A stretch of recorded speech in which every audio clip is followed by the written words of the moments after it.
Mark, I guess, is on the other side of the canyon. He gets up, freaking out. I think the story I heard is he threw his beanie and kicked a cactus is what happened. So Yeah, so I'm getting him on the radio, and I'm like, dude, what are you doing? Like, hey, stop, you're getting pretty close. I slow down.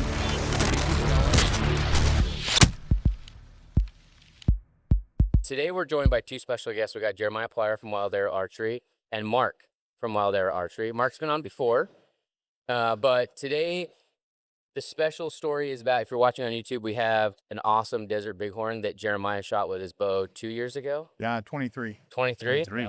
So today we want to go through the entire story of this amazing ram because I don't think it's been told in its entirety, at least on a podcast. There's a great video out that you can watch on YouTube. But so we just want to talk to you, Jeremiah and Mark, because Mark, you were there the entire time, right? Yeah. Yeah. So I think we just want to go through like day one when you drew the sheep tag, because tell us how many points you had, and then like the day that you drew, like what was the emotions going into that? Yeah, it was interesting. And I'm going to back up just a little bit more for the story. Yeah, this, for sure. This is one thing that got missed that is, me and Mark laugh about all the time, that the year I was putting in for the tag, where I'm at the shop, I'm at the back computer, and Mark walks by the computers I'm putting in, and he's seen that I'd selected just by a point for desert sheep. And Mark looks at me, he's like, "What are you doing?" I'm like, "I'm just buying a point." And he's like, "You idiot, just put in." So I'm like, yeah, he's not wrong. So when I put in for the tag, I just seen, desert ram, archery, and selected the hunt. And with 13 points, I didn't have any high expectations, Yeah. And so, fast forward months later, job results come out, open the email, and I'm back in the office this time. So I'm in the back room, and it says successful, and I'm like, I'm reading this wrong. So I should literally shut down the email, open it up, and then when it said successful a second time, I start hollering, and everybody in the shop, including Mark clear in the back, and they all come running in the office. They don't know what's wrong. And I think I hugged everybody in the shop that day. Customers, we were high-fiving, chest bumping.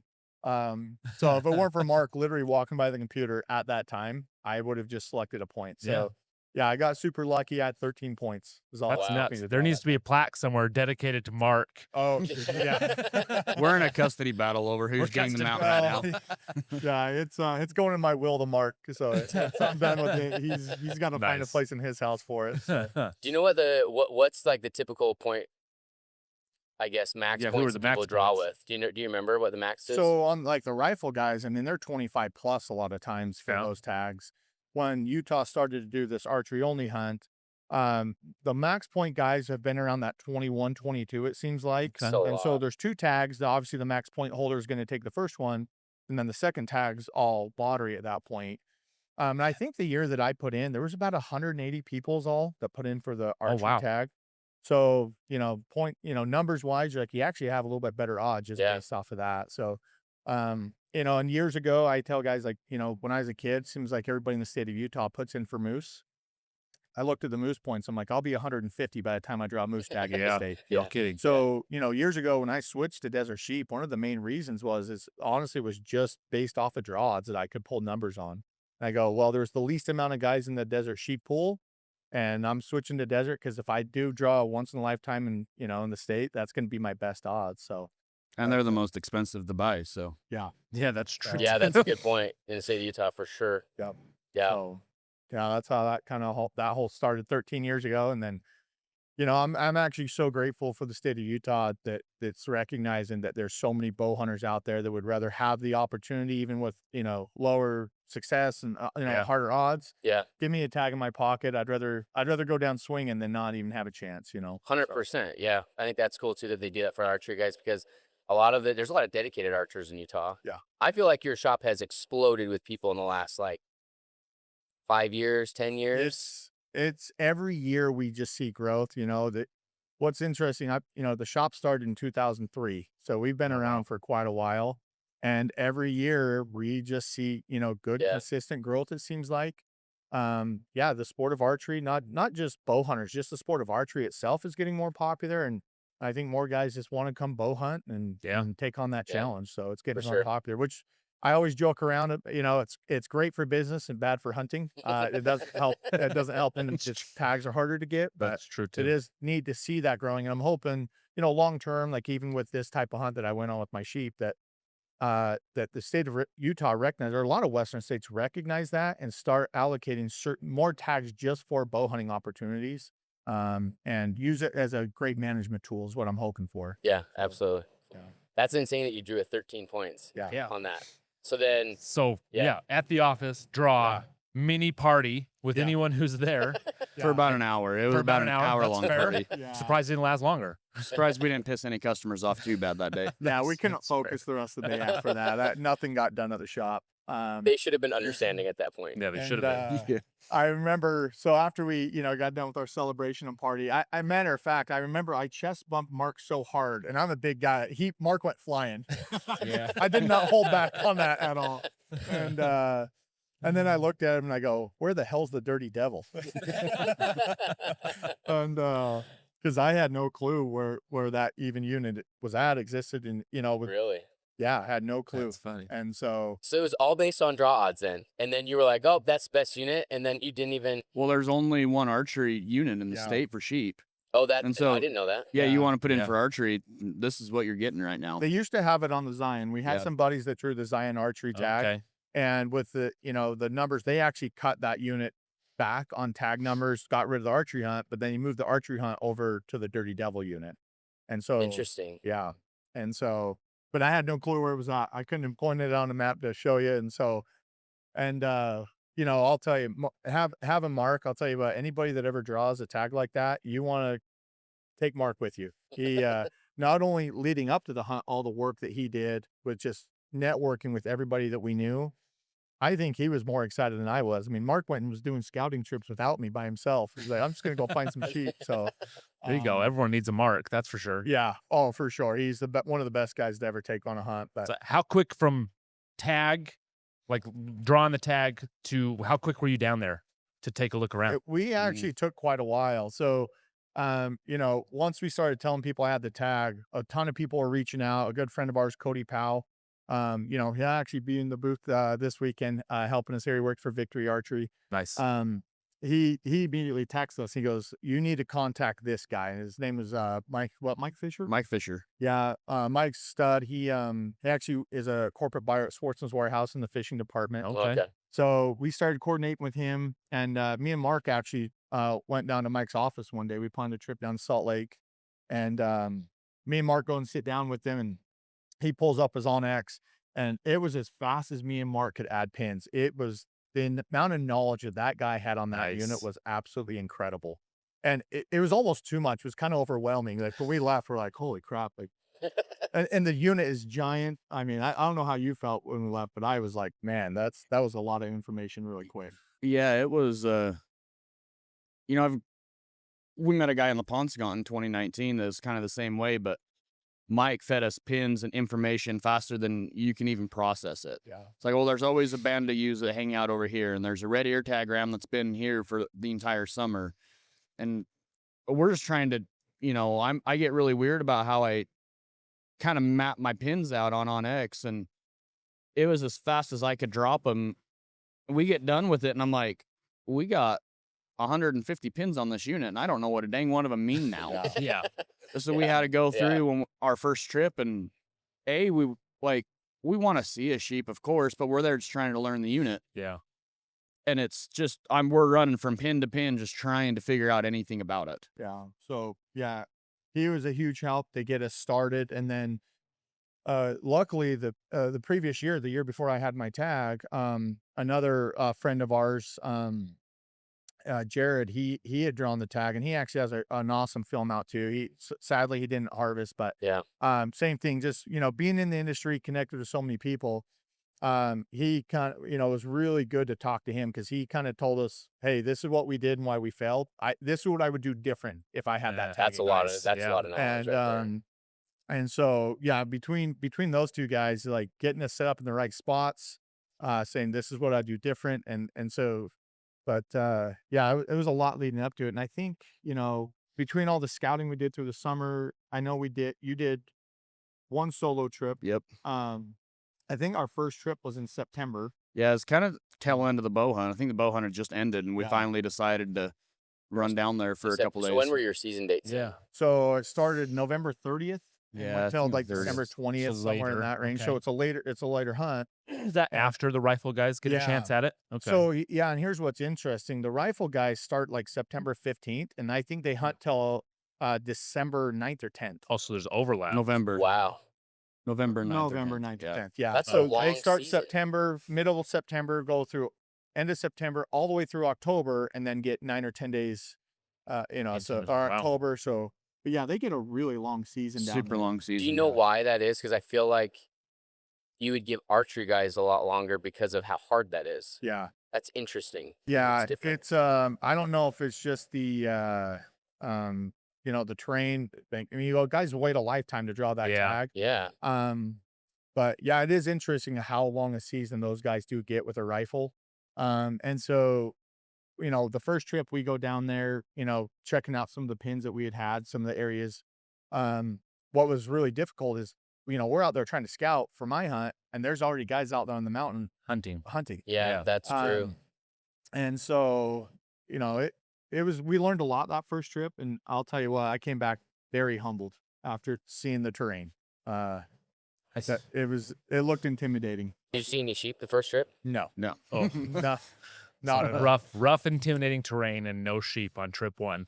Yeah, and it's you get there and you feel like you can glass for miles, but it honestly kind of changed my perspective on glassing. Like, you're used to glassing for deer and elk, and glassing this terrain for sheep, it's a whole different ball game. And so, yeah, we didn't even see a sheep, but I remember we get up there, we get camp set, we take the side by side out, and you're driving along, you're kind of on these flat tops, and then all of a sudden you come up to a cliff, and it's 1,500 feet to the bottom. Jeez. Yeah. And you're looking across this expansive country. You're like, I've got to bow hunt this thing, but so yeah, it was quite intimidating for me the first trip that we did out there. No sheep.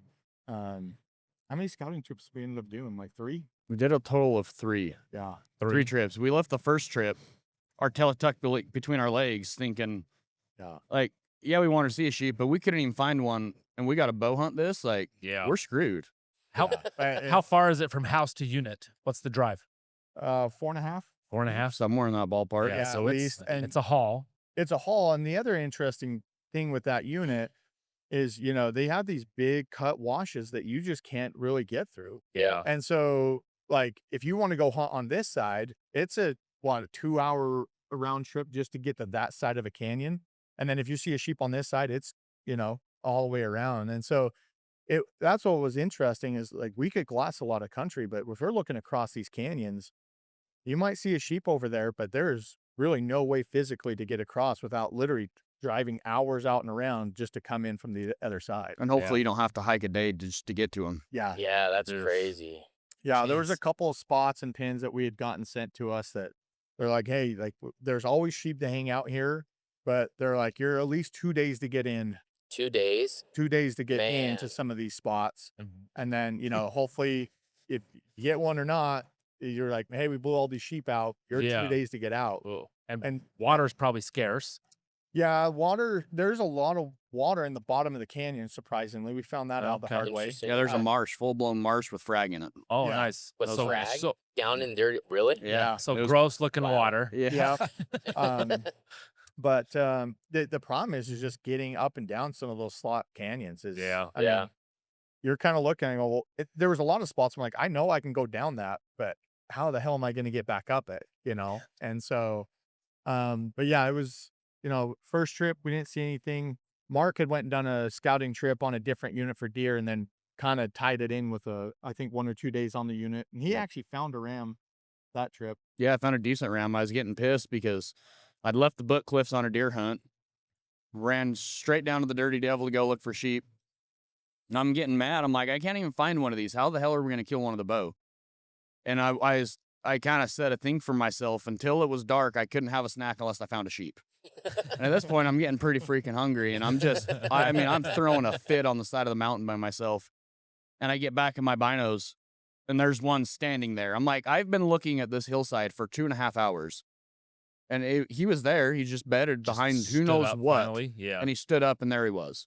it was the craziest feeling in the world, actually finally finding one. Yeah. And then probably just cementing how crazy that terrain is and all the features that'll easily hide a sheep. Yeah, I was gonna say. Plus, I mean, the color difference is not that far off in the shadow, probably. Yeah. When they're in the shadows, good luck. Yeah. It's kind of interesting. Jeez. We learned the best thing to do is you got to find their white butts. That is about the Yeah. only way you can really find them. Find them. If Wow. they're bedded and they're looking towards you, and you know, we bought a lot of expensive optics for that hunt. I ended up buying some Swaros. Some 5 minutes after we found out he drew the tag, I ordered $20,000 worth of optics. it was a lot. It was pretty bad, but Yeah, it was worth it. but it was. I'll tell you, that was money well spent for sure. Like without those type of optics, especially for sitting in the glass for as long as we were, even on our scouting trips, it was money well spent for sure. Some people might think that's crazy, but it's in Utah, it's a once in a lifetime. Yeah. Like, you're never gonna get that opportunity again. I would have done the same thing. Yeah. Anything to maximize your chances. Yep. And now you got all those optics as you chase the Grand Slam. Yeah. Somehow. Well, That's the goal. Stone Yeah. sheep 2027, right? Is Yeah. that- Well, we'll put in some more raffles. That's about how I'm gonna go on the next sheep hunt. Win the hunting pool giveaway. Yeah, the Grand Slam giveaway for sure. Yeah. But yeah, so we'd done that strip. We'd done one more. Yeah, you guys went down when I was fishing. I did a solo trip with Cody. Yep. Without you. And then I ended up seeing one ram. Same thing. I covered miles in that unit. And we took the side by side in on this one road. What? Oh, golf. 40 some odd miles. Yeah, it was like 34 to 47 miles, Oh, one wow. direction in. Yeah. So you got Wow. to cross the river. I mean, it is wild. Yeah. We it's a get long put ride. back in there, all in and out, and then you see another sheep. And so Yeah. I went down, did a scouting trip with another friend of mine, and same thing. We sat all day glassing, and then about 30 minutes before it gets dark, this little we call him little banana ram, just little tiny guy pops up. And same thing. I'm like, I have glassed this damn thing for 4 hours, and he was there the whole time. But there's just so many little cuts that you think you can see a lot of that country. You just don't realize how many little cuts they can just slip into, and they're gone. So Yeah, and they're relatively body size. I mean, if a sheep lays down, I mean, they're small, right? Like that's hard. Any kind of little depression hides those things. yeah. Well, that's the Dang. funny thing. You looking at them on the hoof on the mountain, you're like, all right, it's like a little smaller than like a big mule deer doe. Yeah. Yeah. And then you get up to a dead one and actually see how small they truly are. It's kind of humbling. You're like, holy Yeah. smokes. It's like, it's a big Labrador. Yeah. Yeah. Yeah. That was very interesting when we finally got up next to him on the ground. Yeah. I'm like, that is not as big. I thought they were. Yeah.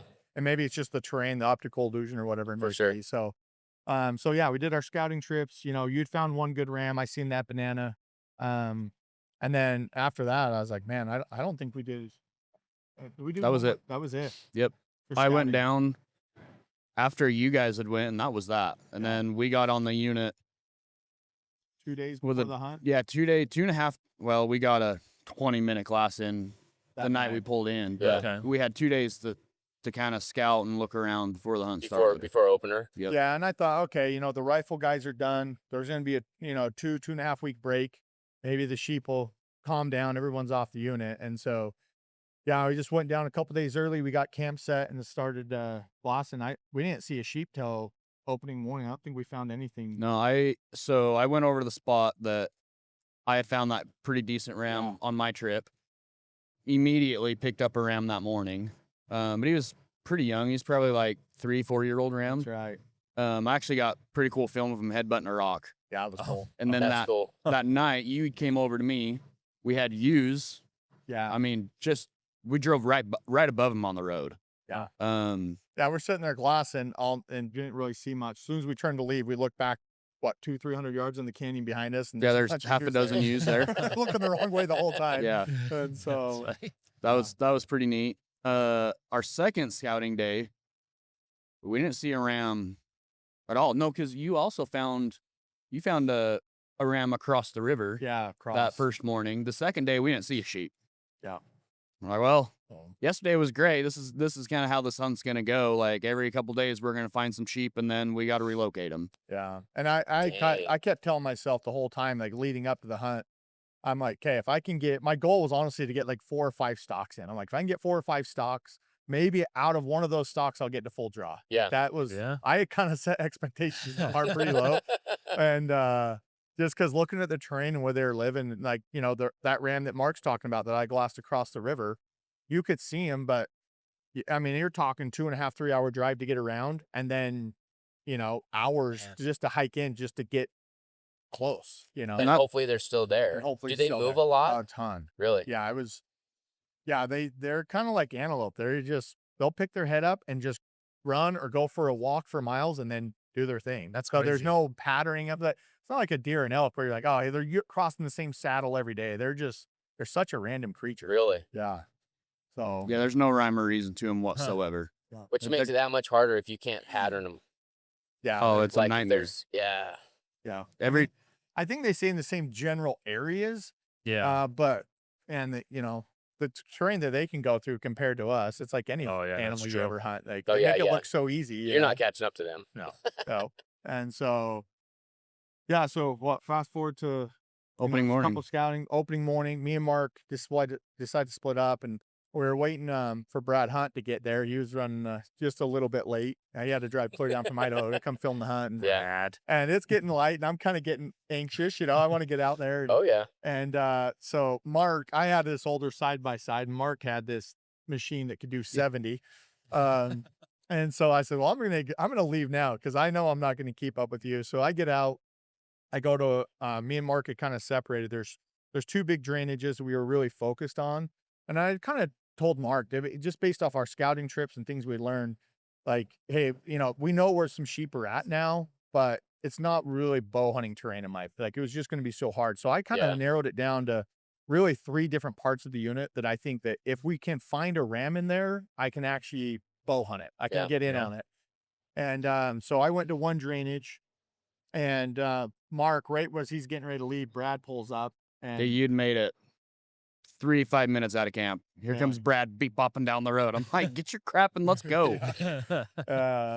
so you know, they take off, and you know, we were using the in-reach systems to communicate back and forth because Okay. it's not long distances. Cell phones coverage sucks. So Yeah. so opening morning, I'm glassing, I'm looking miles across, and I can see these white butts, but they're kind of actually up on top of this plateau. And at first I'm like, that almost looks like mule deer. And starts to get a little bit lighter, and I look, I'm like, oh my gosh, those are sheep. And I am sending Mark messages on InReach like a madman, and he's not responding. And matter of fact, Were you getting them? No, well, I got him just about 2 hours later. Oh. 2 hours later. Oh wow. Yeah, there's quite a delay. It was Termites pretty are ready to wild. kill you out there. I was losing my mind. Oh. And so yeah, I found this big band. It had this ram in it, a smaller ram, and a Jimmy. bunch of ewes. Yeah, we call him Jimmy. Yep. And This one. no, the smaller ram we Okay. named Jimmy. Yeah. Jimmy. And it's funny how you got to name stuff. But Yeah. I'm losing my mind because I'm like, I want to go up. They're in a great spot for a stock. Oh. My spotter's not responding to me. He's on the other side of this giant, I mean, we're 10 miles away from me probably. I mean, it's a wide For way sure. Oh, you were a ways away then. Oh, yeah. yeah. It's not like it. Yeah, and I was going as fast as I could push that machine to get to where I was just glassing. Yeah. Like, Okay, so then to put it in perspective, the 3 areas that you're hunting where you found those, like how far apart were those areas that you thought were archery huntable? 30-minute drives and the side-by-side. 30-minute That's drive. 30 minute? Yeah, it's Oh, so you How those fast? areas were quite a ways away. we were going fast. Holy cow. There's a lot of country to cover. You can't just putt along. It's like if you're going to a glassing spot, you're going. So there's Like some hauling. distance There's no between sense to these go spots. slow because it's like, yeah, they're Pretty just- good roads then, if you're hauling that fast. Most of them are pretty good. Well, the machine he had was, I took a pretty nice machine. Yeah. That's my brother. My brother let me take a race car pretty much. yeah, Nice. that was fun. Yeah, so I'm texting him. Matter of fact, I'm thinking my in-reach isn't working. So I text a guy at the shop, the in-reach. I'm like, is this working? He goes, yeah. I said, text Mark and tell him that's, send a message back to me then. So I'm on the unit talking to the guys at the shop because I can't get a hold of That's him. funny. And so me and Brad are just sitting there. We're glassing. We're not finding much. We're just kind of shooting the breeze. And then all of a sudden, my inReach goes off. And it's Cody from the shop. And he's like, hey, Jay says he needs you. He has a ram spotter. I'm like, oh. I look at Brad. I'm like, he's got sheep found. Let's go. And in 5 minutes, I get like half a dozen messages from Jeremiah like, "I got sheep. Where the hell are you? Get over here!" Like, is this thing working? You're gonna be fired if you don't get over here right now. Oh, If you don't man. answer me. Yeah. So No. yeah, that was fun. They That's funny. so they finally get over there. The sheep are still kind of up, and one thing that I learned on this hunt, I think later in the season, and I kind of like the archery dates for this. One, I think it rolls a little bit more into the rut. Oh, nice. Two, the temperatures really drop. We're talking, end of November and December. It's getting cold. I think the sheep come up out of the canyons more, and they're feeding a lot more. And so okay. based off where we'd spotted some sheep before, I'm like, you can't bow hunt that. It's just straight cliffs. So I think that's why Utah's put those season dates where they're at, in my opinion. Okay. Yeah, that makes sense. Yeah. And so, yeah, we have the sheep across. I get Mark all set up with the tripods, the $20,000 worth of optics. And then all hell broke loose. Yeah. So me and Brad hop in the side by side, and we have to go around, pretty good drive to get around just that drainage that I'm glassing, but at least there's a road on the back side of it. So we get over there, park, and the big ram, this guy with the ewes had kind of dropped down into the canyon Okay. to go bed. But the smaller ram, Jimmy, he's still up, just kind of going back and forth. And Just up there doing sheep things. Let's be honest. Was Jimmy in trouble? yeah, at that oh point? yeah, Oh yeah, I was freaking out. Oh, Jimmy was in yeah. trouble. Jimmy wasn't safe. I wasn't liking it. Mark's mad at me, right? Because he knows this ram's in the canyon, but I'm like, dude, I haven't seen this. I don't know how big this one is yet. This one, he's like, he had found them. There's 2 rams and half a dozen ewes. And then this one split. He's like, well, there was another ram and ewes over here, but this one's on this face. We're going to go try and hunt him. I'm like, all right. So I get 20 minutes to do nothing but stare at him before they get to the top of the ridge. And I'm like, he's kind of small. Yeah. Like, it's opening day. Like, yeah, go get a stalk on. Like, Yeah, get that first go one out of the practice. way. he's like a 4.5, maybe 5.5-year-old ram. He's Like, a dink. He's like 110, Jeremy's 120 like, inch ram. He was in trouble give at him a least. couple more inches than that. He was in trouble. and I kept telling myself that the whole time. I'm like, look, like I kept telling him, like, the first cool ram that's in bow range is in trouble. Yeah. Like I don't want to get to the end of the hunt and then done the shoulda, woulda, coulda, or Yep. regret. Like, What? Yeah. you know, I get it. Yeah. and so, yeah, me and Brad get there. Jimmy, the smaller ram, he's bigger than you think. He beds down in what we think is an optimal spot. And so, and the terrain, it's open. So, I'm a big guy. I'm belly crawling through brush this tall. Huh. And he gets up and he starts walking right to me and Brad. Oh man, And yeah, I'm like, holy crap. Jimmy's first in off, real trouble. Jimmy's in real trouble. Yeah. I'm freaking out because I'm Little like, did Jimmy know. this is a blessing in disguise. Like, he might kill on opening morning, but don't shoot a dink on opening morning. Like, let's get a couple days in. We got 25 days to hunt. What are we Now, doing? at that point, were you messaging him on the inRage? Not Too yet, small, but too I'm like small? I'm like trying to pull what hair I have left out because I'm like, let's give it a couple days before we try and shoot this guy. How far away are you watching from at this point? Oh, probably a mile, a little under a mile, probably. So you're Probably a far- little you're- under a okay. mile. I'd spotted him at like probably 2 miles, but they'd kind of worked up a drainage and got closer to Gotcha. us. So, Gotcha. but yeah, so, me and Brad are going. I peek up over this rise, and their eyesight is just so incredible. I'm just barely trying to see him. And as I pop up, I'm trying to get a range on him. He's within bow range. Ooh. And my rangefinder kept reading 9 yards. And I'm like, okay, I know it's not 9. And later on, I found out that where the crosshairs for my laser rangefinder was, the laser is actually hitting quite a bit below it. And I didn't know that. As a matter of fact, I'd missed a really good buck on the front in November with that same problem. Range found a brush. Long story there. Ooh. So that rangefinder's gone. Yeah, it's in the canyon now. But I'm trying to range him. I kept saying 9 yards. So as I move the crosshairs up, I finally get the crosshairs up. I can see his head and neck kind of looking at me. Well, my crosshairs are above his head. And now it's giving me I think 71 yards or somewhere in that range, right? Okay. But now I don't trust it. I'm like, am I range finding the hillside behind him, or am I Yeah. actually range finding his face? Yeah, that's a good And point. so I'm scooching out and I'm ranging him and I set my sight and he can see me and Brad moving and Brad's trying to pop up with the camera. And I dang near get to full draw on this thing. And he turns and runs and he was kind of a young, dumb one, made me feel like a good bow hunter for a minute. But, I was excited. Yeah. Whoa. He The was dink- too small, and the now you dink got ran excited. away. Yeah. Yeah. Then he All ran right, away. we're good.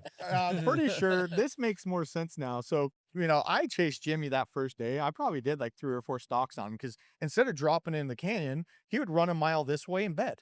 So me and Brad would He sneak gave you over. opportunity. He would get up, run a That couple miles this was way. and that then- was day 2, I think. Actually, day 2 It is was when day we 2. chased him a lot. yeah, Jimmy almost So wanted to you, die. You almost got your 4 stocks that you opening. opening or Yeah. second day. Yeah, That's And cool. Granted, he's not the biggest old small, but I'm like, I'm not being picky with a bow in my hand. Yeah, Like, yeah. I'll be happy with a cool ram and being successful. Yeah. But we did a bunch of stalks on Jimmy day 1 and day 2. I tried the decoy on the front of the bow. If you guys have seen those, he didn't like that. Yeah, As soon as he no. seen that decoy, he was gone. Oh, really? He That's Decoy came off interesting. really quick. In the canyon every day. Yeah, Interesting. and So, the That's first day funny. when Jimmy disappears, I glass up this ram. I'm like, well, that ram's gone. They go down. Because I'm like, I That's lost right. him right there. I don't know if he just vanished into another universe or like, I don't know where he just gone. Yeah. Well, he probably dropped in the canyon somewhere, but I don't know how I lost him. Yeah. So I turned my spotting scope over. And I'm like, whoa, that's the ram we should be hunting. And I turned this one back up. Ah. yeah. Yeah, that was that. Yeah, Then it was Me fun. and Brad closed it. I remember that now. We closed the distance on him. Day The 1. wind and the terrain I'm like, I don't want to blow him out. It's just Was this day 2 on the on this? This on was this day book? 1 day still. 1. Okay, Day 1 on this still, ram. yep. Okay. I So you- watched. So you're now found this ram again day 1, stalking it, but on day 2 you chased Jimmy 4 more times? Yeah. Okay. Yeah. He was kept Jimmy was getting in these real stalks, trouble. dude. Yeah. I'm like, I don't know where this guy's gonna go, and I'll be honest, we've never been on a sheep hunt. We're not the best at scoring them. I'm like, that one looks cool. That one's a That's little fair. bigger. Like, That's fair. If it I gets wouldn't you know. excited, yeah, that's what I would it's kind of do. like mountain goats. So Well- who cares about an eighth? What did we name this one? You never got a name. Yeah, I Never got a kinda name. did. No, it's All just right. a big one. Yep. Fair enough. But we closed the distance, got some great killer footage of them, but just got dark. We kind of just we backed out. Day 2, stalked Jimmy several more times. Day 2 was pretty fun. Yeah. I mean, Several close calls. And it was just, how it is with bow hunting in general. You see him, you sneak around the backside and you're coming in. And then from that different angle, you're like, well, was he bedded off this cliff edge or this cliff edge? And Yeah. you're just Oh, questioning yeah. yourself. Oof. and then on top of that, you got to fight sheep doing sheep things. They're going one direction. And Stand up and we're walk going away. to go over here now. Climb the Oh. cliff in front of you, go Yeah. down it. Yeah. So day 2, day 3, trying to. So, a couple of years ago, we're trying to put it all. Yeah, pieces of the that's puzzle hard. back Oh, yeah. together. Day We're a little 3. late, but Is when your wife and Tito showed up. So you were stalking this big ram. That's right.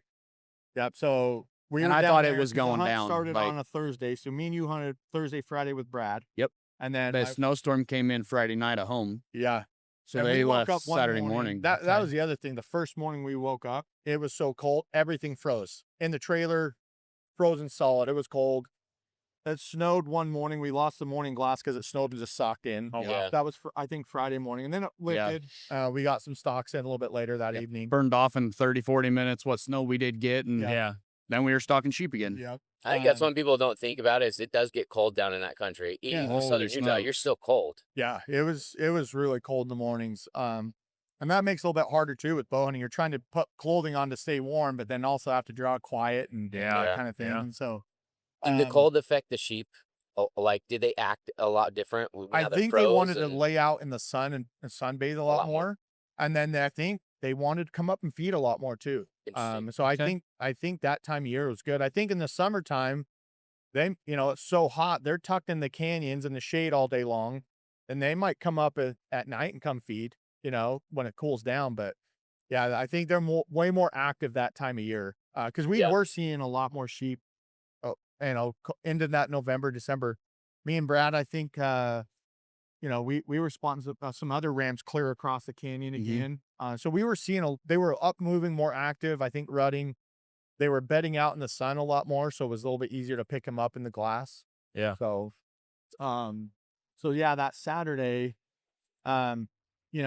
we found these guys again. Me and Brad again rolled around in position. Well, Mark, there's a peninsula, and you can kind of see this in the film. There's a peninsula where me and Brad kind of sneak into, and when we first get there, they're bedded. Mark had spotted them, and there's kind of two drainages. And I'm like, well, if they come up either drainage, I kind of put myself, or I'm like, if they come up either side, I'm going to have a 30 to a 40 yard shot. And so me and Brad slip into position. And what sucked from these guys' view, I actually watched my wife and my buddy Tito roll up, and they get out of the truck, start glassing. I can look across the canyon. I had to pee for about 2 hours prior, but I couldn't leave the spotting Yeah, scope. he would not. To give him credit, dude, when he gets locked into those binos, he does not freaking move, man. I'd already lost the ram the day before once, and then I couldn't find him again. So I'm like, You weren't moving this time. I'm stuck. Yeah. Not losing another sheep. So yeah, we move into position. Mark's, could you see him bedded on the edge of the face? I could because you and Brad had found him that morning. I was further down. Yeah. And then I got over to you guys. You rolled around, and I watched him for a little bit. And then they kind of came up the edge of the peninsula, and they bedded there on that edge. And I could only see the horn of the big ram. I could see Jimmy and like half a head of one of the ewes. But I'm like, they're right there. I at least know that, like, we're good. Yeah. And then they're starting their stalk in. I started filming him coming down this cliff face. I'm like, from my perspective, he takes one wrong step and he's dead. And in the film, you can see it wasn't as bad as it actually looked. And then all of a sudden the sheep get up, going around the backside. I'm like, holy smokes, this is about to happen. Yeah. So I'm calling Tito and his wife, like, you guys better get here. I think he's about to kill this thing. Yeah. Dang. So yeah, that was cool. We roll around, and sheep do sheep things. They instead of cutting underneath of us like we thought they would, they decided to just jump right up on top of that peninsula at 70, 75 yards, and they're looking straight at us. And every sheep just got up on that peninsula. And they're eye level with me and Brad. So Brad and I are here, the sheep are here, and there's kind of a big cut in between us. Yeah. And we are at eye level, and me and Brad are not moving. Like I at one point in time, I'd brought my rangefinder up, and I'm not kidding you, I was moving this slow. And it took me, 2 minutes to get the rangefinder to my eye to get a range, and then another 2 minutes of bringing it down slow. And I was moving as slow as I just possibly could. And it was kind of windy. I'd sat there in that wind. The wind started ripping, and I got cold. And then I'm like, I could feel myself starting to shake a little bit. And I'm like, plus the wind, I go, okay, if everything clears and the big ram stays up there, I'm going to get to full draw and see how I feel and maybe try a shot. Yeah. But I just didn't have a ton of confidence in that. How far was he? What was that? How far was it at that point? I think 75 yards on that, straight across, and I'm trying to calculate the wind in my head, going, all right, 75 yards with this much crosswind, this is how much hold off I'm going to need on this shot, and if I could have got to full draw, I always kind of base that at full draw. Like how confident do I feel? Can I make this shot or not? Yeah. But I didn't really get the opportunity to get to full draw, honestly. So anyway, we, as they get up there, they sat up there for felt like 30 minutes. They were up there. It was forever. I'm just like, maybe an hour. They were, I don't know where the sheep are, but this is cool. He's not moving. Like, what the heck's going from their on? perspective, there's just one pinnacle. If they would have moved 50 yards to the left or right from their glassing location, from their angle, it would have looked like me and the sheep are at the same level. But I knew there was one pinnacle between, and so they couldn't see the sheep. Oh, so you're just seeing Jeremiah and Brad at that point, like. Yeah. Like, wondering what I they're could doing. only see them, and he's just frozen. I'd watch him bring his arm up, try and get his rangefinder, and he'd bring it back down, and I'm like, so what's going on? They're not saying anything on the They're just radio. screwing Like, with me. come on. Are they taking a nap? What's going on here? But yeah, they jump down off of that, and then they go clear to the bottom of the canyon and then run up the other side and start. It felt like they moved 2 miles in a matter of minutes. And next thing I know, they're on the far side of the canyon and heading back east. Dang. And then your wife broke her Jeep. Yeah, that was some fun behind the scene things. She, her Jeep, she thinks she can Baja in it. So she breaks a brake line. Oh, no. Trying to keep up with me in the side-by-side. Yeah. oh yeah, you can't. And she's getting back to camp, and she's riding my buddy Tito, and she's like, man, these brakes feel kind of soft, And so we get to camp. Sure enough, her Jeep's broken. And luckily, my son-in-law, he does a lot of cool desert racing. He's the one that built the Jeep. Well, he drives from Tremont in Utah, loads a trailer, and starts heading down to come fix her Jeep. Oh wow. Wow. Nice. Dang. Yeah, Good it's a son-in-law. stud. Yeah. And well, they get down there, he can't fix it. So he's like, well, I'll load it on the trailer. And we're like, hey, we have extra vehicles, we'll be fine. Well, we go to load it on the trailer breaks a leaf spring. Oh, Oh, my no. gosh. And, We found that out the next morning. Yeah, so they haul it up. to Green River, about 45 minutes up the road. An Yeah, hour up the somewhere in road, there. somewhere there. Well, luckily he fixes it the next morning in Napa's parking lot, gets all the parts, fixes it, brings it back. Anyway, so that was kind of some behind the scene things, You go on a hunt like that and you're trying to focus on a hunt and you're fighting vehicle or, Yeah, side by side it's hard. brakes, get some flat tires. It's like just adds some more elements to it. Probably It's all part of stressful, the too. all part of the experience, though. Yeah. Yep. So yeah, that was Saturday, and then what was it, Sunday? Next day? Yes, Saturday would have been day 3. Sunday was day 4. Sunday was kind of rough. Yeah. We found them, but they were just kind of dropped off into the canyon, and we didn't have any good approaches to get to them, really. Yeah. I don't think we didn't find them Sunday morning, actually. Yeah, it was. We all it kinda- was the afternoon. Huh? Yeah, we all Yeah. kind of ran around. So him and Brad and I think your wife, you guys went out to the end of that far road. Yeah. We sent Tito over to where I had found that ram on my scouting trip. And then I went on the other side of the canyon from where you guys were. And I'm like, I think these things are still in here. We just got to find which little nook and cranny of a canyon they're in. They're here somewhere. And that was my thought. And sure enough, last 5 minutes of light, I picked them up. I'm like, well, we still got them in here, so that's good. Yeah. Yeah. And I think me and Brad did spot some rams across the canyon. Yep. But again, to get over there, it's like you're committing probably 2 days really to go in there and hunt them. So me and Brad were somewhat set up to do some backpacking. And the nice thing is, like, if me and Brad rolled around to that side, these guys would literally need to stay on the other side of the canyon just to be spotters and eyes for us.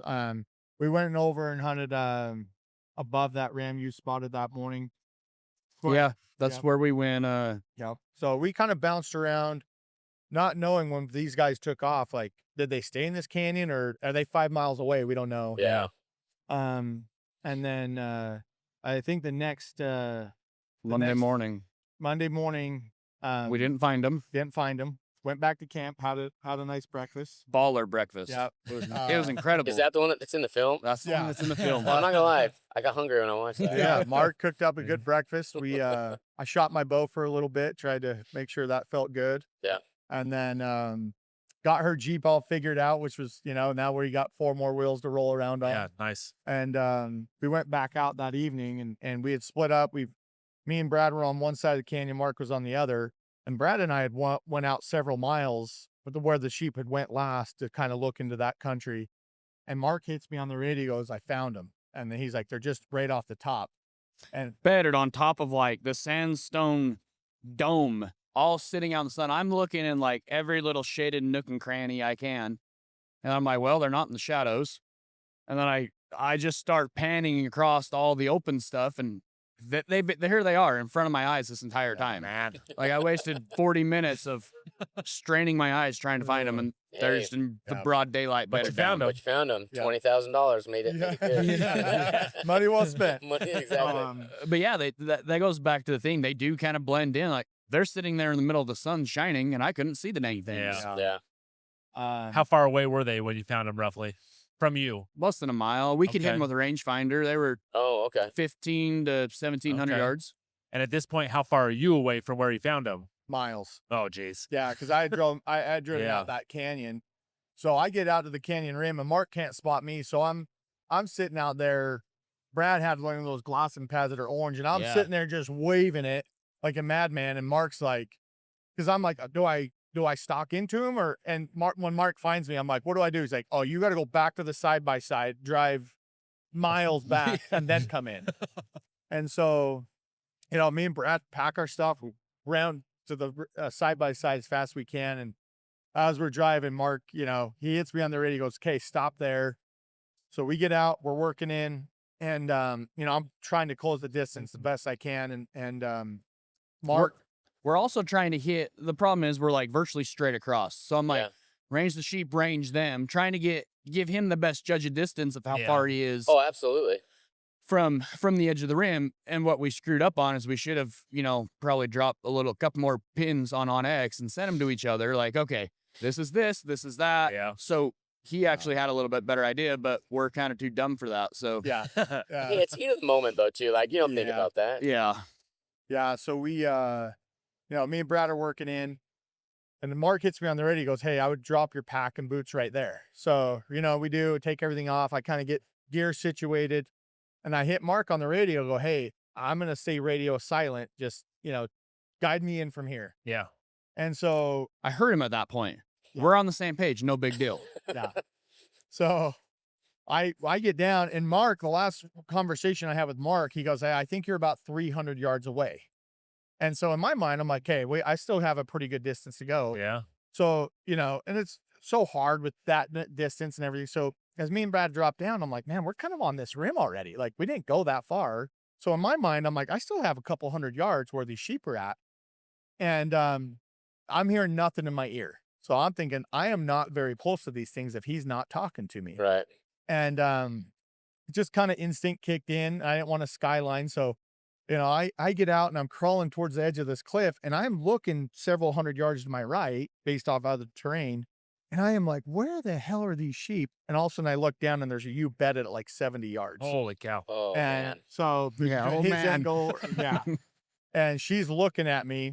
And so I can't see any other sheep but her, because I'm on this cliff that actually the rams are kind of here, but she's bedded out a little bit further from the herd. So I they're can only see closer. her. I don't know what's right Oh, below me. man.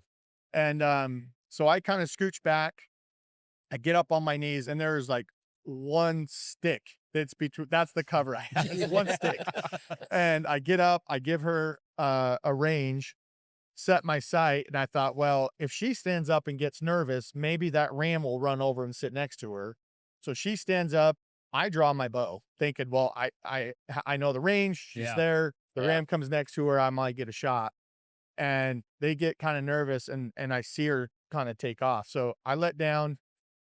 As I back off the cliff edge, now I can kind of see the sheep run. So me and Brad tuck off as far back off the edge as I can, and I crouch down and I start trying to just run and cover distance. Yeah. And the whole time that I'm doing that stalk, Mark, I guess, is on the other side of the canyon. He gets up, Freaking out. I think the story I heard is he threw his beanie and kicked a cactus is what happened. So So I'm getting him on the radio, and I'm like, "Dude, what are you doing?" Like, "Hey, stop. You're getting pretty close." I would slow down, and he keeps going. I'm like, "Hey, are you going to stop?" Nothing. I'm like, "Bro, you're on the edge. What the hell are you doing? Stop." Like, the sheep are all looking his direction now, and I'm like, he's still going. Like, what the hell's going on? So I get pissed. I stand up. Like, they're in the best spot they have been in the last 5 days. Oh. This is the best stock we're going to have, best opportunity, and he's about to screw this up. yeah. So I'm pissed, and it's not like the radio ain't working. So either I'm thinking he's just ignoring me, like, bro, I can see the fucking sheep. What are you doing? So I throw my beanie down on my chair, I like kick my chair over, and I walk over to the spotting scope. So I was bouncing back and forth between my binos on my tripod and spotting scope and another tripod. So I hook up my phone onto the tripod and onto the spotting scope. I'm like, I'm just gonna film this so I can show him where the flip he screws this up at. Yeah. That was the nice version of what he said, by the way. Yeah. That's that when he was your turns to my point. wife, and he's like, I'm gonna show him how he effed this thing up. And so What a good friend. I hit record and forgot about it. yeah, he totally forgot he put his phone on there using the all-in system, right? Oh, yeah. So, I'm still doing my stock, and I'm like, at that point, I didn't realize why he didn't say anything to me. I went to hunt mode. So the sheep run, me and Brad come over, and I pop up. I can see a ram, not this ram, but a ram. And I'm Jimmy. like, Was it they're Jimmy? Oh, grouped that was up. Jimmy. That was Jimmy's, but they're grouped up, and I'm like, so I range them. I get a range, and I go, okay, they're all grouped up. And I leaned up enough to range, tucked down, set my sight. That point between running over there and a little bit of adrenaline, I actually stopped and tried to take 2 big deep breaths to kind of control my nerves. Yeah. And I get to full draw, and as I start to pop up, I'm just like, I'm hoping that one of the rams are going to be outside the group to at least get a shot at him. Yeah. I don't know what sheep's standing where. And so as I go to pop up, Brad can't see him. The ram he actually filmed in the video was Jimmy behind a rock. This ram was actually down to his left. Oh, Ah. okay. That makes sense then Yeah. from the video standpoint because it Yes. doesn't look like him. No. Yeah, Okay, that was the that's other why. ram.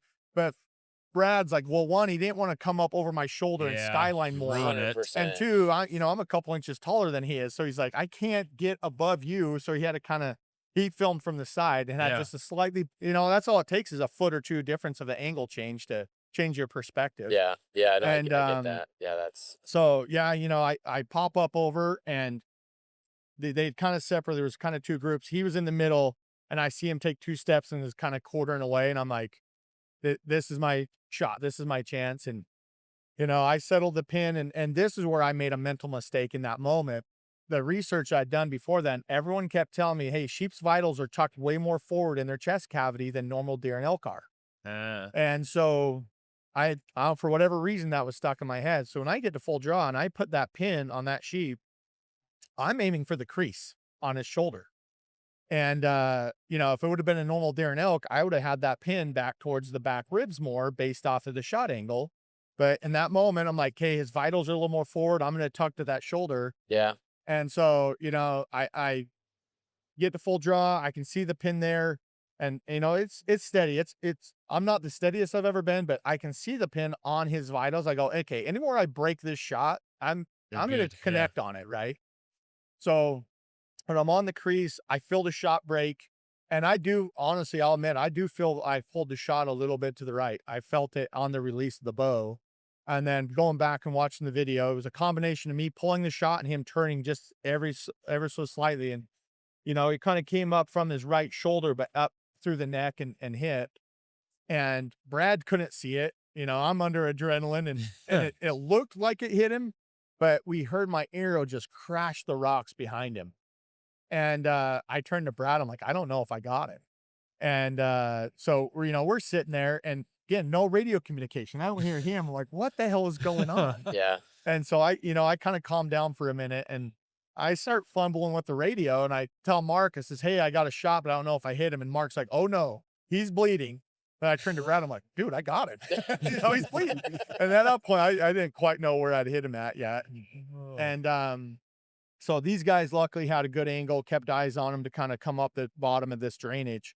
And, me and Brad are cliffed out. We can't get down. So we skirt around and, we watch him come through the bottom where we actually watched him die. These guys couldn't see him. He had walked into a canyon just enough where they just lost the angle on him. Yeah. And, so yeah, Brad and I sat there, and, we could see a ton of blood on the sandstone. Like he was bleeding out pretty good. And, he'd get up, he'd get super wobbly, lay down. And then at one point in time, he'd got up, done a circle and laid down. And then he kind of kicked his legs out to his side, which he hadn't done. Most of the time he was kind of tucking like this. And all of a sudden he just kind of lays his head down. I'm like, oh my gosh, dude, I think he's dead. We got him. And I'm not kidding. About 3 minutes later, his head pops up. I'm like, what the hell? Like just emotional roller coaster. Yeah. And, he puts his head up and then he kind of does a kick and we watch him expire and we're losing light now. Yeah. And, so yeah, me and Brad kind of watch him and I'm like, I'm pretty sure he's done, man. And we started losing light, but I think, going back to the stock, the one thing that really saved me on that, cause these sheep, their eyesight's incredible. The slightest movement they pick you up on. What I think happened on that stock is one, the wind was perfect. Obviously you got to have that, but two, the sun was actually starting to set behind us a little bit.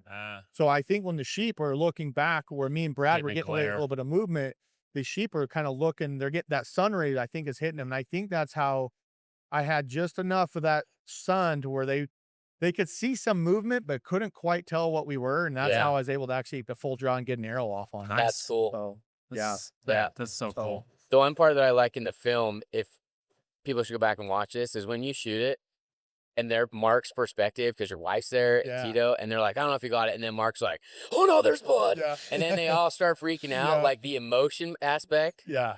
That was fun to witness, because like, and you don't get that a lot from the other people's perspective. Yeah, and what was so cool with that is one, Mark filmed it just to show me what I messed up on, and actually captured one of the coolest parts of the film, kind of by accident. 100%. To see the arrow come down, hear their reaction to it, and my wife kept telling me the whole time she wanted to be there so bad that she's like, hey, you can't kill one if I'm not there, And so the fact that I had everybody across the canyon to be part of that, like, just man. Every time we watch that little clip of the video, it just gives us all goosebumps and brings back those memories again. Yeah, so, that's awesome to have that. Yeah. And now this. Yeah. Because this is you guys don't know this, but it's done. The mount finally got done. Yep. Did you first time you saw it in person today? This morning? Today. Today? Yep. Man. Yeah, my buddy that did the taxidermy work, he did a killer job, and he's been dying to show it to me, but he sent me a pictures and stuff, but I said I don't want to see it until my wife's here. Mark was here this morning, so Tito that was on the hunt, he's running around here at the expo, so I kind of wanted to have that moment with everybody to kind of reconnect but yeah, pretty grateful, and it ended up being a way bigger ram than I was anticipating shooting. Like, I wasn't trophy hunting. I wasn't set out to go kill the biggest ram. I just wanted to kill one. It just, when I finally got that shot and opportunity, he was the one that gave me the best chance at it. Yeah. So And but with talking about that, he's actually going to go the he's number three for archery in the state, which is That's awesome. awesome. yeah. So yeah, really cool. And as far as we know, it's one of the biggest rams that's been killed off that unit for the last couple of years. Honestly, Really, yeah, that's awesome. yeah. So it's a good thing, Jimmy.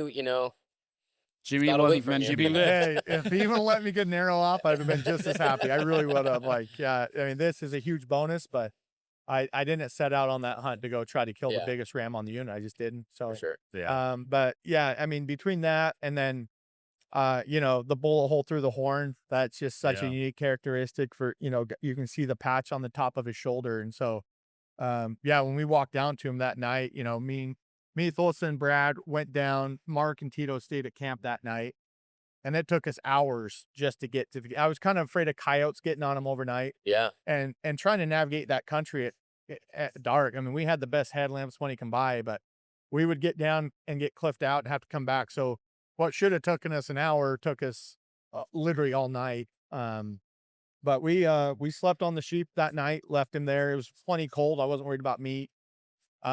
We slept with him that night, and then the next morning, Mark and Tito came down, and we wanted to have a group photo. Yeah. And these guys made it to me in an hour. It was incredible. With the sunlight, it was a lot easier, but I was able to sit on the ridge and go, okay, drop down, cut 50 yards this way, go to this. Walk him in. It was just, I compared to like hunting a maze with cliffs. That's what it feels like. Yeah. But when you walked up to it, like, what was the feel? Because you walk up with Felissa was there with you. Yeah. How was that feeling walking up on something that not many people will ever do in their lifetime? It was really surreal. It really was. And like, I won't lie. Like at that point, I'd been up the morning, went through the whole emotional roller coaster of the stock, watching him die. Like, and you get that adrenaline dump. And so by the time we had made it to that sheep, it was, 4 a.m. or 3. can't remember what. It was super early. It just took us all night to get in there. Yeah.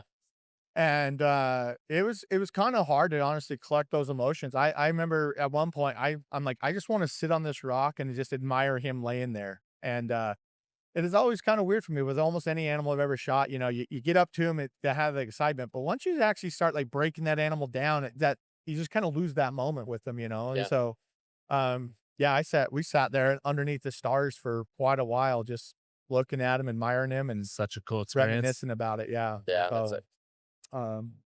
but yeah, it was pretty surreal, and it's just so grateful that, there's a lot of guys that will never even have the opportunity to hunt a sheep, let alone harvest one. And then, being a trophy ram was just a huge bonus on top of the whole experience. And then, but, and be able to share it with everybody else too. Like, I know solo hunting's fun, you got it, but when you had a group like that of people there supporting you to share, that was really neat. That's cool. Yeah, It is cool. Yeah. And Mark, you had a little bit of a tumble on the way out, right? On the way in. Oh, it's on the way in. Yeah, Tito, this little feller, he just kind of crawls down list super easy. I'm like, I can do that. No big deal. So I kind of start getting my way down. Well, I put all my weight on my right hand. Guy's just gonna like, well, I'm not quite that limber. I'm like, I'll just put my hand on these and I'll just kind of swing my body down.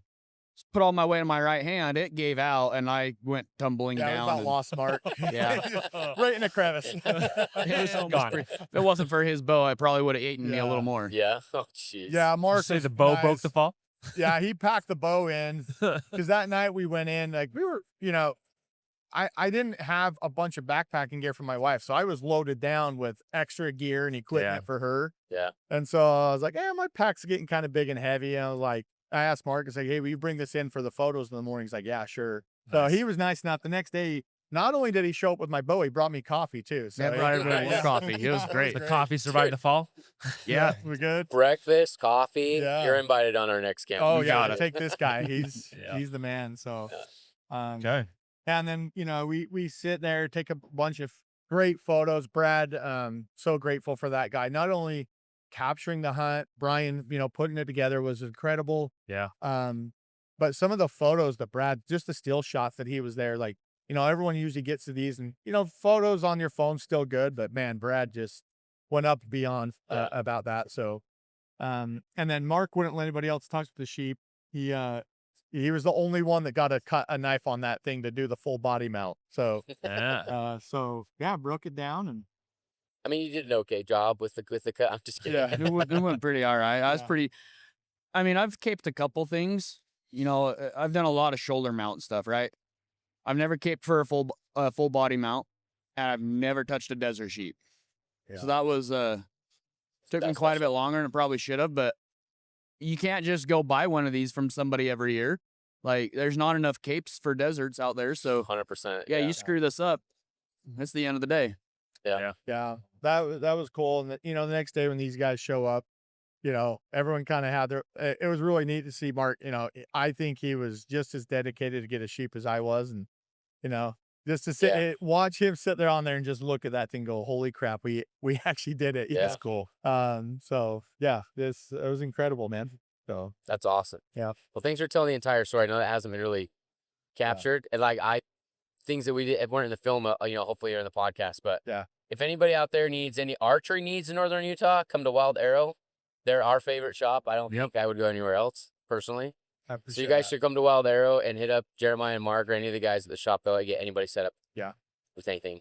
Yeah. So, I think find him on Instagram as well. Yeah. YouTube. YouTube. So Yeah, Facebook. You do all the socials there, and so or we got a good thing going. It's been fun. Got a great thing going. So you got the right crew. It's passionate guys that love bow hunting, and whether it's guys that like us that's what we're dedicated to, or someone that's just brand new coming into the sport, we take our time to do it right, and I think that's why we're so successful. yeah, 100%. great. Yep. Awesome. Yeah, well, appreciate it, guys. We'll let you get to the expo. It's about to be busy. Sounds great. So, thanks, fellas.